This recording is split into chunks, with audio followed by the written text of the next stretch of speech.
인테리어라는 거를 너무 쉽게 보시는 경향들이 있어요.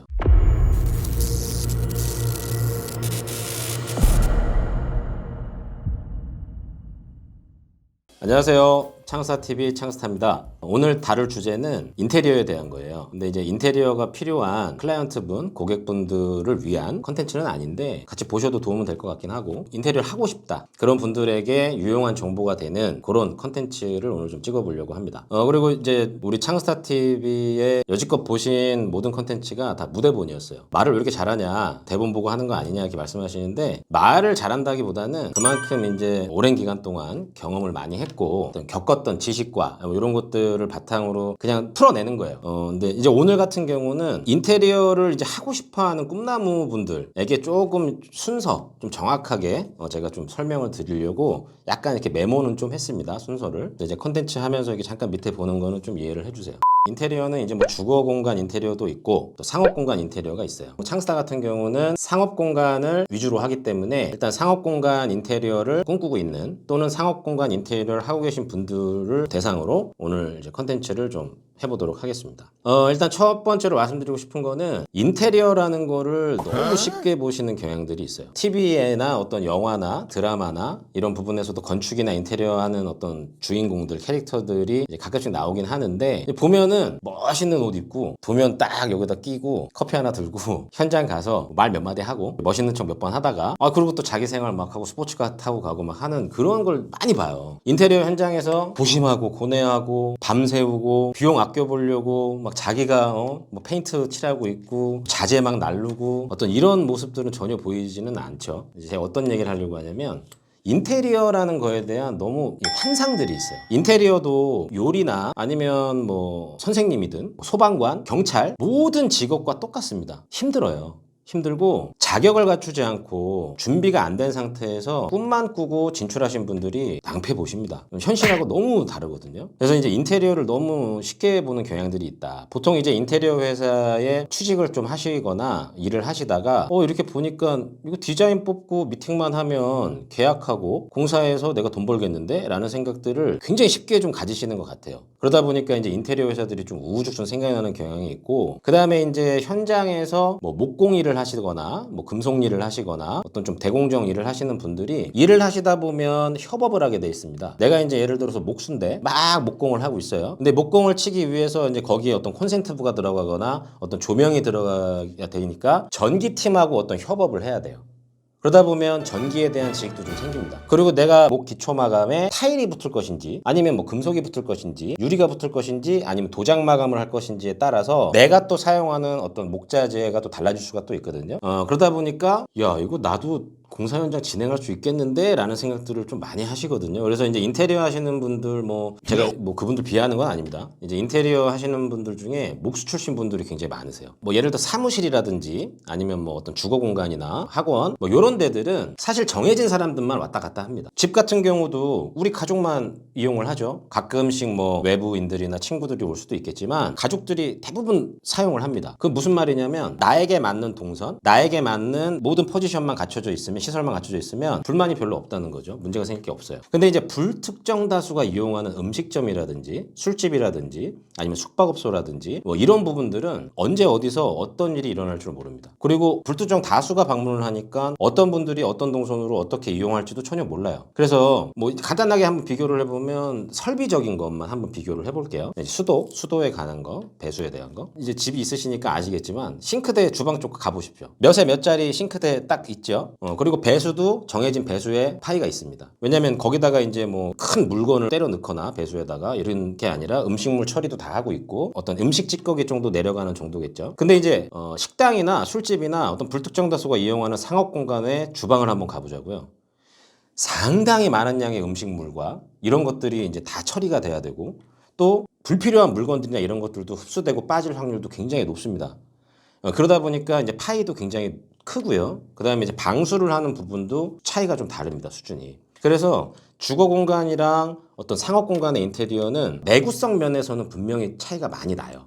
물론 이제 주거 공간도 내구성 좋게 하겠지만 상업 인테리어 같은 경우는 특히나 더 내구성을 강조합니다. 그리고 이제 소방이나 또 전기나 어떤 인허가를 받아야 되는 부분들이 있기 때문에 그것들을 통과하려면, 예를 들어서 이제 마감재들을 불이 붙지 않는 불연 소재를 써야 된다거나 이제 이런 부분들이 있기 때문에 일반 가정집에서는 사실 뭐 친환경 도장 재료만 써줘도 아니면 보통 이제 필름들 많이 하세요. 시트나 도배도 많이 하시고 이제 그런 부분들로만 마감을 해도 사용하는데 뭐 큰 불편함이 없겠지만 상업 공간 같은 경우는 뭐 합지를 쓴다거나 도배지를 쓴다거나 도장으로만 마감을 한다거나 이런 경우에 금방 긁히고 까지겠죠. 이런 부분들이 있기 때문에 더 내구성에 신경을 더 많이 써줘야 돼요. 그래서 내구성뿐만 아니라 기능적인 부분에서도 굉장히 좀 중요한데 인테리어를 처음에 접한 사람들이 이 상업 공간 인테리어에 또 진출을 또 은근히 많이 하세요. 근데 이제 왜 그러냐면은 하루만 지나도 어제 내가 갔던 길에 갑자기 음식점이 생기고 뭐 술집이 생기고 커피숍이 생기고 지나다니다 보면 뚝딱뚝딱 공사하는 데들 상권에 많이 보이잖아요. 그리고 이제 상업 인테리어가 워낙 또 오더량이 많습니다. 요즘에는 주택 뭐 리모델링 붐이 또 막 일고 해서 주택 뭐 수요량도 많은 걸로 알고 있는데 상업 공간 같은 경우는 경기가 좋으면 좋아서 안 되면 안 돼서 그러니까 안 되면 안 되니까 뭐라도 해보고자 돈 막 대출 받고 끌어 모아서 창업하시고요. 잘 되면 내가 잘 되니까 하나 더 하자 해서 또 창업하세요.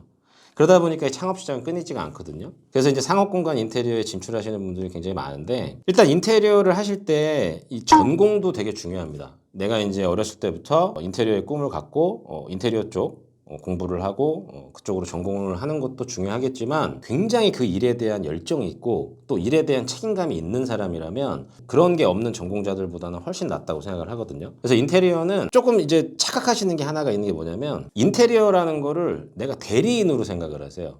저희한테 이제 공사를 맡기시는 클라이언트가 계실 거 아니에요? 근데 클라이언트가 저희한테 공사를 그냥 의뢰한 거고 나는 그 공사를 돈을 받고 대리해 주는 거다라고 생각하시는 분들이 있는데 그거는 정말 잘못된 거예요. 클라이언트 분께서 자기의 소중한 공간을 저희에게 의뢰를 한다는 거는 저희가 공사를 시작하고 공사가 끝나서 모든 인허가 다 받고 사업자까지 나온 상태에서 클라이언트께 이 현장을 인도하기 전까지는 제 겁니다.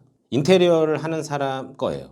그건 무슨 말이냐면 인테리어 현장에 대한 주인의식이 있어야 된다는 겁니다. 그 현장에서 무슨 사고가 나던 아니면 애초에 계획했던 방향대로 안 가건 이 모든 것의 책임은 인테리어를 하는 담당자에게 있는 거예요. 근데 이제 제가 굉장히 싫어하는 것 중에 하나가 턴키라는 제도입니다. 턴키요.